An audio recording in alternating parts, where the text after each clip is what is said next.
আরে রাজুর বাবা আবার কি করতেছে এগুলো? আরে আমাকে বডি বিল্ডার হতে হবে, তাড়াতাড়ি ব্যায়াম করি। আরে এই ব্যায়ামটা তো আমি কাপড় ধোয়ার সময় করি, ওইখানে তো আমার ব্যায়াম হয়ে যায়। আরে এটা আবার কি করতেছে? এটা তো দৌড়ানির ব্যায়াম, ওইভাবে তো আমি মনে হয় পানি তুলি। আরে ওইখানে রাজুর বাবা গেলে পানি তোলার ব্যায়ামটা হয়ে যাবে। আরে এটা আবার কি করতেছে? এইভাবে আমি কি করি? এইভাবে তো আমি ঝাড়ু দেই। আরে রাজুর বাবা তুমি এদিকে আসো, তোমাকে আমি ব্যায়াম করাচ্ছি। আরে আমাকে আবার কোথায় নিয়ে যাচ্ছ? এই যে কাপড়গুলো ধোও এখানে, তাহলে তোমার ব্যায়াম হবে। আচ্ছা ঠিক আছে। আরে হ্যাঁ, সত্যি সত্যি আমার ব্যায়াম হইতেছে।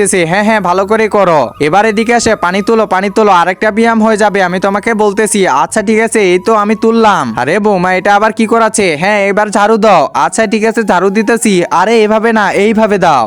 একজন মা কতটা আপন হয়ে থাকে, যার মানেই তাকে জিজ্ঞাসা করে দেখো। তো দেখা যাক বন্ধুরা, এই মায়ের জন্য কে ভিডিওটিতে লাইক এন্ড সাবস্ক্রাইব করে।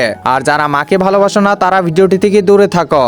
আচ্ছা ঠিক আছে, আমি ঝাড়ু দিতেছি। এই তো হইতেছে না? হ্যাঁ হ্যাঁ, তুমি অনেক ভালো করতেছো।